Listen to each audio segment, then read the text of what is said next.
আজকে একটা ব্রেকফাস্ট বানাচ্ছি, হেলদি ব্রেকফাস্ট। তো কী বানাচ্ছি, সেটা কী কী দিয়ে বানাচ্ছি সবটাই তোমাদের সাথে মিনি ব্লগে শেয়ার করতে এলাম।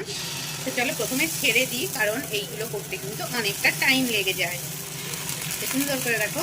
দেখে মনে হচ্ছে গোলা রুটি, অবশ্যই এটাকে গোলা রুটিও বলা যায়, কিন্তু এই গোলা রুটিটা আমি কী কী দিয়ে বানিয়েছি সেটাই কিন্তু মিনি ব্লগে তোমাদের সাথে একটু বলতে চলে এলাম। রোজ রোজ একঘেয়ে খাওয়া রুটি বা লুচি পরোটা বা তেলের জিনিস খাওয়ার থেকে এরকম খাওয়া কিন্তু মাঝে মাঝে খাওয়া অবশ্যই ভালো। তো চলো, এর মধ্যে রয়েছে কি বলতো, ওটস রয়েছে, সুজি রয়েছে, আর রয়েছে কলাইয়ের ডাল, একটা আলু পেস্ট করে নিয়েছি, সমস্ত কিন্তু ভিজিয়ে রেখে পেস্ট করে নিয়েছি, আর রয়েছে মৌরি আর জিরে আর কস্তুরি মেথি, একটু জিরের গুঁড়ো, নুন, লঙ্কা, আদা বাটা, সমস্ত কিছু দিয়ে কিন্তু পেস্টটা বানিয়ে নিয়েছি। খেতে কিন্তু দুর্দান্ত হয়।